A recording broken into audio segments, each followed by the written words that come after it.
Good morning children.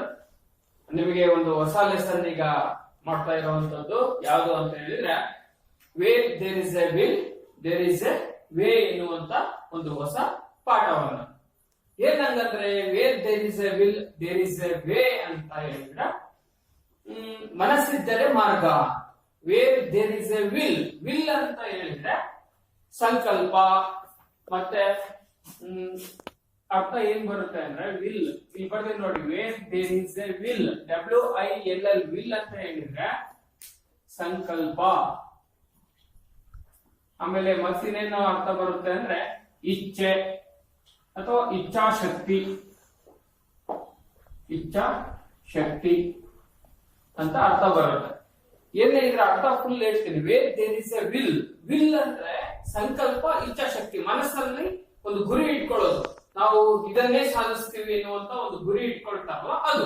Wear there is a will, ಎಲ್ಲಿ ಸಂಕಲ್ಪ ಇರುತ್ತೋ, ವೇರ್ ಅಂದ್ರೆ ಎಲ್ಲಿ ಅಂತ, ಎಲ್ಲಿ ಸಂಕಲ್ಪ ಇರುತ್ತೋ, ಎಲ್ಲಿ ಇಚ್ಛಾಶಕ್ತಿ ಇರುತ್ತೋ there is a way. Way ಅಂದ್ರೆ ಮಾರ್ಗ ಅಂತ. ಇದನ್ನ ಸಿಂಪಲ್ ಆಗಿ ಏನಂತ ಕರೆಯುವುದು ಈ ಪಾಠದ ಶೀರ್ಷಿಕೆಯನ್ನ ಕನ್ನಡದಲ್ಲಿ ಹೇಳೋದಾದ್ರೆ ಮನಸ್ಸಿದ್ದರೆ ಮಾರ್ಗ ಎನ್ನುವಂಥದ್ದನ್ನ ಹೇಳ್ಬಹುದು. ಏನು? Where there is a will there is a way ಅಂದ್ರೆ ಮನಸ್ಸಿದ್ದರೆ ಮಾರ್ಗ.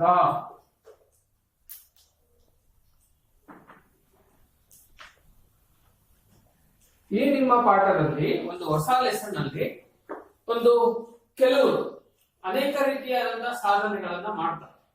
ಈಗ ದೈಹಿಕವಾಗಿ ಆರೋಗ್ಯವಾಗಿದ್ದಂತವ್ರು, 2 ಕಾಲು ಚೆನ್ನಾಗಿದ್ದು, 2 ಕೈ ಚೆನ್ನಾಗಿರುವಂತವು, ದೃಷ್ಟಿ, ಕಣ್ಣುಗಳು ಎಲ್ಲವೂ ಇದ್ರೂ ಕೂಡ ಅನೇಕ ಜನ ಸಾಧನೆ ಮಾಡಿರೋರು ನಮ್ಮ ಕಣ್ಣು ಮುಂದೆ ಇದ್ದಾರೆ.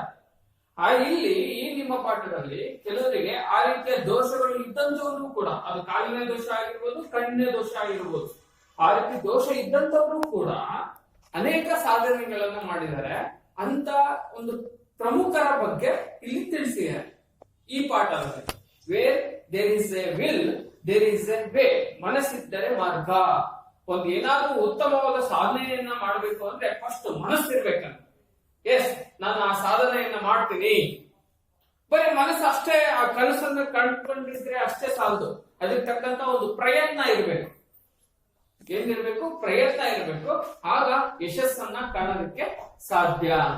ಅದೇ ರೀತಿಯಲ್ಲಿ ಈ ಪಾಠವನ್ನ ನಾವು ಅಭ್ಯಾಸ ಮಾಡೋಣ. ಇಲ್ಲಿ ಮೊದಲನೇದಾಗಿ ಇಂಟ್ರೊಡಕ್ಷನ್ ಅನ್ನೋದು ಇದೆ. ಆ ಇಂಟ್ರೊಡಕ್ಷನ್ ಅನ್ನ ಓದ್ತೀನಿ, ಒಂದ್ಸರಿ ನೋಡ್ಕೊಳ್ಳಿ.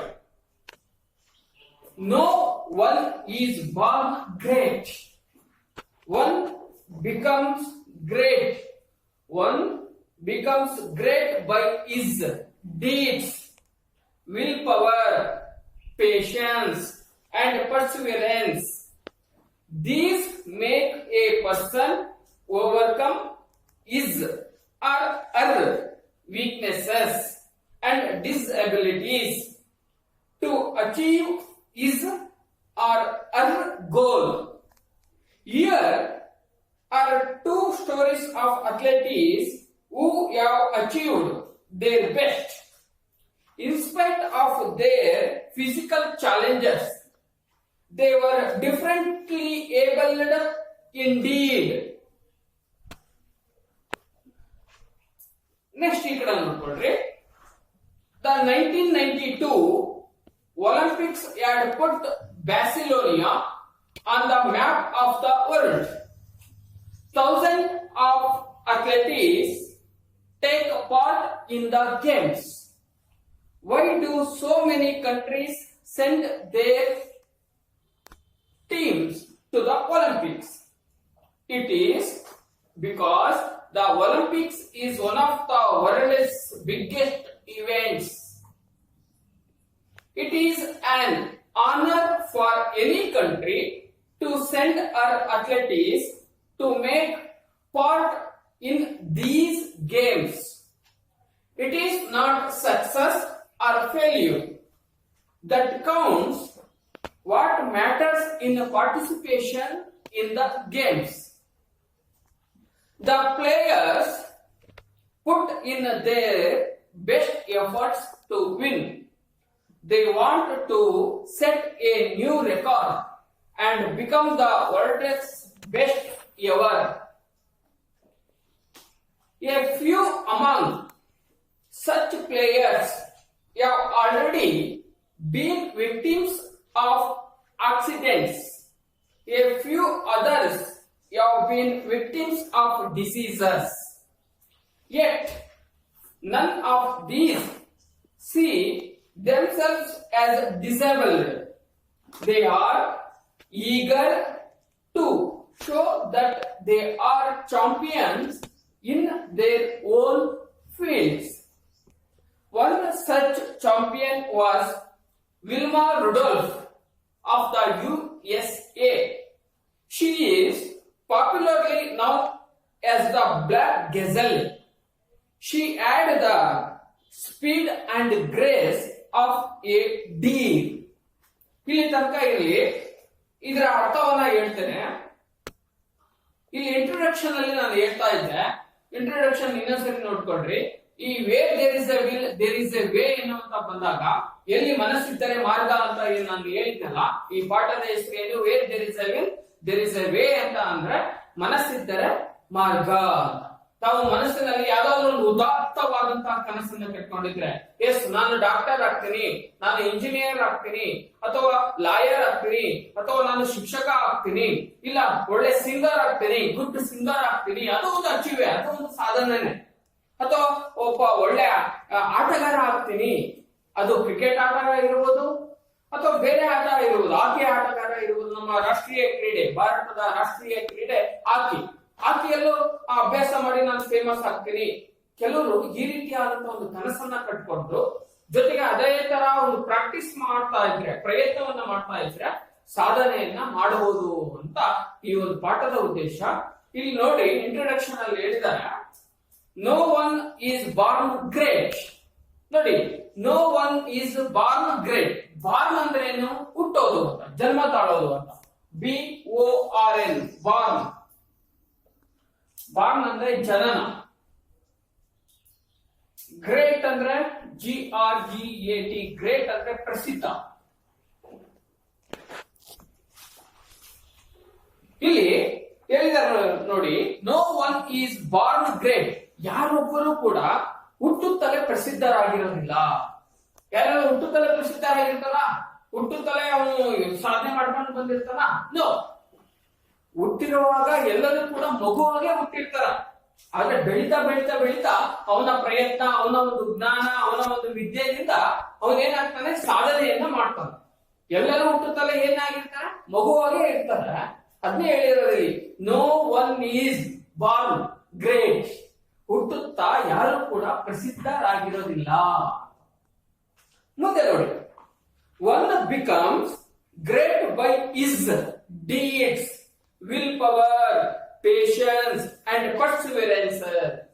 ಅಂದ್ರೆ ಅವರು ಹುಟ್ಟುತ್ತಲೇ ಯಾರು ಕೂಡ ಪ್ರಸಿದ್ಧರಾಗಿರೋದಿಲ್ಲ, ಯಾರು ಸಾಧನೆಯನ್ನ ಮಾಡಿರೋದಿಲ್ಲ. ಒನ್ ಬಿಕಮ್ಸ್, ಅವನು ಆಗಿರ್ತಾನೆ ಗ್ರೇಟ್, ಪ್ರಸಿದ್ಧನಾಗಿರ್ತಾನೆ. ಯಾವಿಂದ?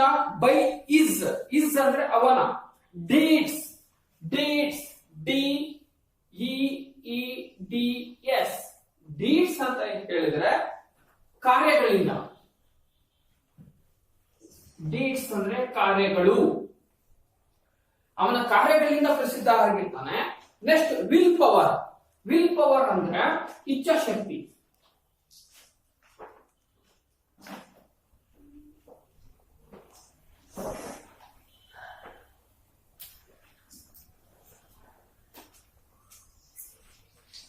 ಅವನ ಕಾರ್ಯಗಳಿಂದ ದೊಡ್ಡವನಾಗಿರ್ತಾನೆ.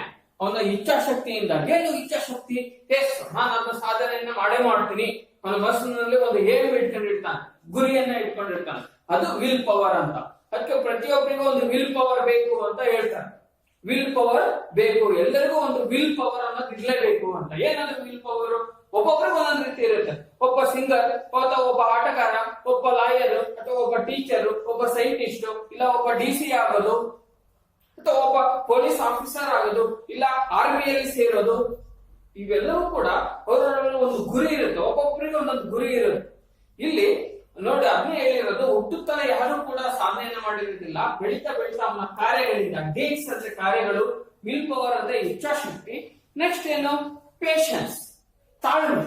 ಅವನ ತಾಳ್ಮೆ ಇರಬೇಕು. ಏನೇ ಸಾಧನೆ ಮಾಡಬೇಕು ಅಂದ್ರೆ ತಾಳ್ಮೆ ಬೇಕು. ಇಲ್ಲಿ ಅದನ್ನೇ ಹೇಳಿದ್ದಾರೆ ನೋಡಿ, ಪೇಷನ್ಸ್ ಅಂದ್ರೆ ತಾಳ್ಮೆ.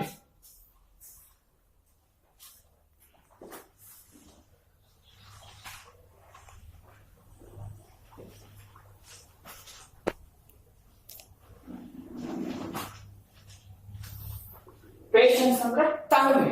ಎಸ್, ಸಾಧನೆ ಮಾಡಬೇಕು ಅಂದ್ರೆ ತನ್ನ ಕಾರ್ಯಗಳಿಂದನೂ ಸಾಧನೆ ಮಾಡಬಹುದು. ಆಮೇಲೆ ಇಚ್ಛಾಶಕ್ತಿ ಅನ್ನೋದು ಬೇಕು. ಆಮೇಲೆ ಇನ್ನೇನ್ ಬೇಕು, ಒಂದು ಸಾಧನೆ ಮಾಡಬೇಕು ಅಂದ್ರೆ ಒಬ್ಬ ವ್ಯಕ್ತಿಗೆ ತಾಳ್ಮೆ ಅನ್ನೋದು ಬೇಕು. ಅವಸರವಾಗಿ ಮಾಡಬಾರ್ದು. ಅದಕ್ಕೆ ಒಂದು ಗಾದೆ ಇದೆ, ಏನಿದೆ, ಅವಸರವೇ ಅಪಾಯಕ್ಕೆ ಕಾರಣ ಅಂತ ಇದೆ. ಹೌದಾ? ತಾಳ್ಮೆ ಇದ್ದಂತ ಇದ್ರೆ ಏನಾದ್ರೂ ಸಾಧಿಸಬಹುದು ಅಂತ. ನೆಕ್ಸ್ಟ್, ಅಂಡ್ ಪರ್ಸಿವರೆನ್ಸ್ ಅಂದ್ರೆ ಶ್ರಮ, ಒಂದು ಎಫರ್ಟ್.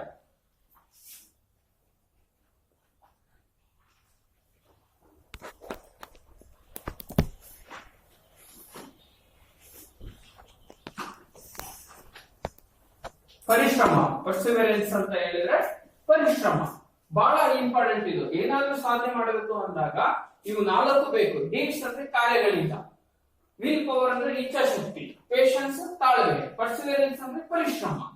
ನೀವೇ ತಗೊಳ್ರಿ, ಏನಾದ್ರೂ ನಾವು ಮುಂದೆ ದೊಡ್ಡವನಾಗ್ತೀನಿ, ಹೆಚ್ಚು ಸಾಧನೆ ಮಾಡ್ತೀನಿ ಅಂತ ಬಂದಾಗ ಇವು 4 ಕೂಡ ಬಹಳ ಮುಖ್ಯ. ಕಾರ್ಯ ಅಂತ ಬಂದಾಗ ಎಸ್, ನಿಮ್ಮ ಹೋಮ್ ವರ್ಕ್ ಮಾಡೋದು, ನೋಟ್ಸ್ ಮಾಡುವಂತದ್ದು, ಏನಾದ್ರೂ ಪ್ರಾಜೆಕ್ಟ್ ವರ್ಕ್ ಕೊಟ್ರೆ ಖುಷಿಯಾಗಿ ಮಾಡುವಂತದ್ದು, ಇದು ಕಾರ್ಯಗಳು ಅಂತ.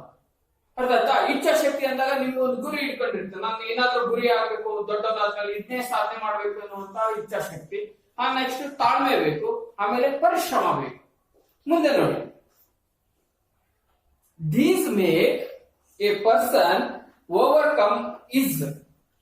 ಇವೆಲ್ಲವೂ ಕೂಡ, ಈ 4 ಕೂಡ ವ್ಯಕ್ತಿಯನ್ನ, ಪರ್ಸನ್ ಅಂದ್ರೆ ವ್ಯಕ್ತಿ, PERSON, ಪರ್ಸನ್ ಅಂದ್ರೆ ವ್ಯಕ್ತಿ. ಆ ವ್ಯಕ್ತಿಯನ್ನ, ಅದು ಇಸ್ ಆಗಿರ್ಬೋದು, ಅರ್ ಆಗಿರ್ಬೋದು. ಈ ಇಸ್ ಅಂದ್ರೆ ಏನು? ಅವನ, HIS, ಇಸ್ ಅಂದ್ರೆ ಅವನ, ಅರ್ ಅಂದ್ರೆ ಅವಳ ಅಂತ ಆಗುತ್ತೆ. ಸ್ತ್ರೀ ಆಗಿದ್ರೆ ಅಥವಾ ಅದು ಹುಡುಗಿಗೆ ಬಳಸೋದಾದ್ರೆ ಅರ್ ಅಂತ ಬಳಕೆ ಮಾಡ್ತಾರೆ, HER, ಅರ್ ಅಂತ. ಹುಡುಗನಿಗೆ ಬಳಕೆ ಮಾಡೋದಾದ್ರೆ, ಪುರುಷನಿಗೆ ಬಳಕೆ ಮಾಡೋದಾದ್ರೆ ಇಸ್ ಅಂತ ಬಳಕೆ ಮಾಡ್ತಾರೆ, HIS, ಇಸ್ ಅಂದ್ರೆ ಅವನ, HER, ಅರ್ ಅಂದ್ರೆ ಅವಳ. ಇಲ್ಲಿ ವ್ಯಕ್ತಿ, ಅದು ಲೇಡಿ ಆಗಿರ್ಬೋದು ಅಥವಾ ಜೆಂಟ್ಸ್ ಆಗಿರ್ಬೋದು, ಏನಾದ್ರೂ ಸಾಧನೆ ಮಾಡ್ಬೇಕು ಅಂದ್ರೆ ಇವು ಬಹಳ ಇಂಪಾರ್ಟೆಂಟ್. ನೋಡಿ, overcome is our uh. Weaknesses ಅಂತ ಹೇಳಿದ್ರೆ ದುರ್ಬಲತೆ, ಅವನ ದುರ್ಬಲತೆಯಿಂದ ಹಳೆಯಬಾರ್ದು ಅಂತ. ಅಂಡ್ ಡಿಸಬಿಲಿಟೀಸ್ ಅಂದ್ರೆ ವಿಕಲಾಂಗತೆ. ಕೆಲವರಿಗೆ ಕಾಲು ಇರೋದಿಲ್ಲ, ಕೆಲವರಿಗೆ ಕೈ ಇರೋದಿಲ್ಲ. ನೋಡಿ, ನಮಗೆ ದೇವರು 2 ಕಾಲುಗಳನ್ನ ಚೆನ್ನಾಗಿ ಕೊಟ್ಟಿದ್ದಾನೆ, 2 ಕೈಗಳನ್ನ ಚೆನ್ನಾಗಿ ಕೊಟ್ಟಿದ್ದಾನೆ, ಕಣ್ಣುಗಳನ್ನ ಕೊಟ್ಟಿರ್ತಾನೆ. ನಾವು ಏನು ಸಾಧನೆ ಮಾಡೋಕ್ಕಾಗಿರೋದಿಲ್ಲ. ಆದ್ರೆ ಕೆಲವರಿಗೆ ಪಾಪ ಒಂದೇ ಒಂದು ಕಾಲನ್ನು ಕೊಟ್ಟಿರ್ತಾನೆ ಅಥವಾ ಒಂದು ಕೈಯನ್ನ ಕೊಟ್ಟಿರ್ತಾನೆ, ಕಣ್ಣುಗಳು ಕಾಣದೇ ಇರೋಂಗಿರ್ತವೆ. ಅರ್ಥ ಆಯ್ತಲ್ಲ? ಅವರು ನೋಡಿ, ಅವರಿಗೆ ಹೋಲಿಕೆ ಮಾಡ್ಕೊಂಡು, ಅಯ್ಯೋ ನೋಡು, ನಮಗೆಲ್ಲ ಕೊಟ್ಟಿದ್ದೇನೆ, ನಾವ್ ಏನು ಸಾಧನೆ ಮಾಡಕ್ಕಾಗಿಲ್ಲ, ನಾವೇನು ಚೆನ್ನಾಗಿ ಓದ್ತಾ ಇಲ್ಲ. ಕೆಲವರಿಗೆ ಪಾಪ ಆ ಒಂದು ಕಷ್ಟವನ್ನು ಕೊಟ್ಟಿರ್ತಾನೆ, ಕಾಲುಗಳು ಇರಲ್ಲ, ತೆವಳ್ಕೊಂಡು ಹೋಗ್ತಾ ಇರ್ತಾರೆ. ನೀವು ನೋಡಿದಿರ್ತಾನೆ, ತೆವಳ್ಕೊಂಡು ಹೋಗ್ತಾ ಇರ್ತಾರೆ. ಪಾಪ ಒಂದೇ ಕೈಯಲ್ಲಿ ಬರಿತಾ ಇರ್ತಾರೆ, ಒಂದ್ ಕೈ ಇರೋದೇ ಇಲ್ಲ, ಕಣ್ಣು ಕಾಣ್ತಾ ಇರಲ್ಲ. ಕೆಲವರಿಗೆ ಒಂದ್ ಕಣ್ಣು ಇರುತ್ತೆ, ಇನ್ನೊಂದ್ ಕಣ್ಣು ಹೋಗಿರುತ್ತೆ ಪಾಪ. ಅದಕ್ಕೆ ನೋಡಿ, ಅಂತವ್ರು ಕೂಡ ಅಂತವ್ರಿಗೆ ಹೋಲಿಕೆ ಮಾಡ್ಕೊಂಡು, ನೋಡು, ದೇವ್ರು ನಮಗೆ ಇಷ್ಟೆಲ್ಲ ಚೆನ್ನಾಗಿ ಕೊಟ್ಟಿದ್ದೇನೆ, ನಾವು ಚೆನ್ನಾಗಿ ಓದ್ಬೇಕು, ಚೆನ್ನಾಗಿ ಇದು ಮಾಡ್ಬೇಕು, ಸಾಧನೆ ಮಾಡ್ಬೇಕು ಅನ್ನೋದು ನಮ್ಮಲ್ಲಿ ಬರ್ಬೇಕು. ಇಲ್ಲಿ ಒಬ್ಬ ವ್ಯಕ್ತಿಯನ್ನ ಅವನ ದುರ್ಬಲತೆಯಿಂದ ಹಳಿಬಾರ್ದು. ಮುಂದೆ ನೋಡಿ, here are 2 stories of athletics. Here ಅಂದ್ರೆ ಇಲ್ಲಿ, HERE, ಹಿಯರ್ ಅಂದ್ರೆ ಇಲ್ಲಿ. ಅಲ್ಲಿ ಅನ್ನೋದಕ್ಕೆ ಏನಂತ ಬಳಕೆ ಮಾಡ್ತಾರೆ? ದೇರ್ ಅಂತ ಬಳಕೆ ಮಾಡ್ತಾರೆ. ಇಲ್ಲಿ HERE, ಹಿಯರ್ ಅಂದ್ರೆ ಇಲ್ಲಿ, ಹಿಯರ್ ಅಂದ್ರೆ ಇಲ್ಲಿ, HERE, ಹಿಯರ್ ಅಂದ್ರೆ ಇಲ್ಲಿ, THERE, ದೇರ್ ಅಂದ್ರೆ ಅಲ್ಲಿ.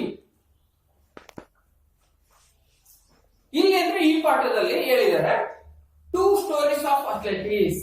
ಅಥ್ಲೆಟಿಕ್ಸ್ ಆಡುವಂತ 2 ಒಂದು ಕಥೆಗಳನ್ನ ಕೊಟ್ಟಿದ್ದಾರೆ. ಹೂ ಯಾವ ಅಚೀವ್, ಯಾರು ಸಾಧನೆಯನ್ನ ಮಾಡಿದ್ರು, ದೇರ್ ಬೆಸ್ಟ್ ಅಂದ್ರೆ ಉತ್ತಮವಾಗಿ, in spite of their physical challenges, ದೈಹಿಕವಾಗಿ ಸವಾಲನ್ನ ಎದುರಿಸ್ತಾ ಇರುವಂತವ್ರು, ಅಂದ್ರೆ ಕಾಲಿಲ್ಲದೆ ಇರುವಂತವ್ರು, ಕೈ ಇಲ್ಲದೆ ಇರುವಂತವ್ರು, ಕಣ್ಣಿಲ್ಲದೆ ಇರುವಂತವ್ರನ್ನ ಫಿಸಿಕಲ್ ಚಾಲೆಂಜರ್ಸ್ ಅಂತ ಕರೀತಾರೆ. ಅಂತವರ ಒಂದು 2 ಕಥೆಗಳನ್ನ ಈ ಪುಸ್ತಕದಲ್ಲಿ ಕೊಟ್ಟಿದ್ದಾರೆ. They were differently abled indeed. ನಿಜವಾಗಿಯೂ ಇದು ಒಂಥರ ವಿಭಿನ್ನತೆಯಿಂದ ಕೂಡಿರುವಂತದ್ದು ಅಂತ. ಪುಸ್ತಕವನ್ನು ನೋಡಿ, ಯಾರು ಯಾವ ಅಥ್ಲೆಟಿಕ್ಸ್ ನ ಬಗ್ಗೆ, ಯಾವ ಕ್ರೀಡಾಪಟುವಿನ ಬಗ್ಗೆ, ಅಥ್ಲೆಟಿಕ್ಸ್ ಅಂದ್ರೆ ಕ್ರೀಡಾಪಟುವಿನ ಬಗ್ಗೆ ಕೊಟ್ಟಿದ್ದಾರೆ ಅನ್ನೋದನ್ನ ನೋಡೋಣ. ಪುಸ್ತಕ ನೋಡ್ರಿ, ದ 1992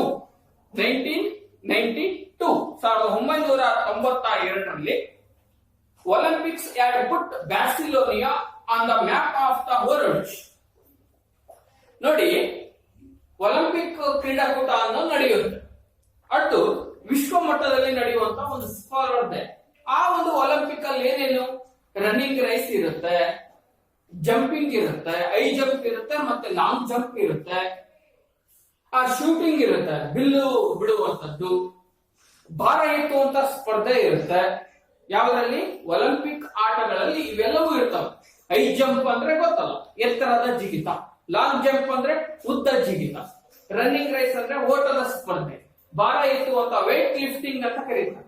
ವೇಟ್ ಲಿಫ್ಟಿಂಗ್ ಅಂದ್ರೆ ಏನು? ಭಾರ ಎತ್ತುವಂತ ಸ್ಪರ್ಧೆ. ಅರ್ಥಾತ್ ಶೂಟಿಂಗ್ ಅಂದ್ರೆ ಒಂದು ಬಾಣವನ್ನ ಬಿಡುವಂತದ್ದು ಒಂದು ನಿರ್ದಿಷ್ಟ ಗುರಿಗೆ. ಹಿಂಗೆ ಅನೇಕ ಸ್ಪರ್ಧೆಗಳು ಇರ್ತವೆ. ಆ ಒಂದು ಸ್ಪರ್ಧೆಗಳಲ್ಲಿ ಬ್ಯಾಡ್ಮಿಂಟನ್ ಇರ್ತವೆ. ಅರ್ಥ ಆಗುತ್ತಲ್ಲ, ಅನೇಕ ಸ್ಪರ್ಧೆಗಳನ್ನ ಒಲಿಂಪಿಕ್ ಕ್ರೀಡಾಕೂಟಗಳಲ್ಲಿ ನಡೆಸ್ತಾರೆ. ಒಂದೊಂದು ವರ್ಷಗಳಲ್ಲಿ ಒಂದೊಂದು, ಈಗ ಒಂದು ವರ್ಷ ಯಾವ್ದಾದ್ರು ಒಂದು ದೇಶ ಆಯೋಜನೆ ಮಾಡಿದ್ರೆ ಮುಂದಿನ ಒಲಿಂಪಿಕ್ ಅನ್ನ ಇನ್ನೊಂದು ದೇಶ ಆಯೋಜನೆ ಮಾಡ್ಕೊಳ್ಳುತ್ತೆ. ಇಲ್ಲಿ 1992 ಒಲಿಂಪಿಕ್ ಆಟ ಬ್ಯಾರ್ಸಿಲೋನಿಯಾ ಎನ್ನುವಂತ ಒಂದು ನಗರದಲ್ಲಿ ನಡೆದಿತ್ತು. ಮುಂದೆ ನೋಡಿ, thousands of athletics take part in the games. ಸಾವಿರಾರು ಕ್ರೀಡಾಪಟುಗಳು, 1000 ಅಂದ್ರೇನು? ಸಾವಿರಾರು ಕ್ರೀಡಾಪಟುಗಳು. ಅಥ್ಲೆಟಿಕ್ಸ್ ಅಂದ್ರೆ ಕ್ರೀಡಾಪಟುಗಳು. ಅಲ್ಲಿ ಏನಾಗಿದ್ರು? Take part in the games, ಆಟಗಳಿಗೆ ಬಂದಿದ್ರು, ಭಾಗವಹಿಸೋದಕ್ಕೆ ಬಂದಿದ್ರು. ಮುಂದೆ ನೋಡಿ, why do so many countries send their teams to the Olympics. ಯಾಕೆ ಒಲಿಂಪಿಕ್ಸ್ ಗೆ ಕಳಿಸುತ್ತೆ ಗೊತ್ತಾ?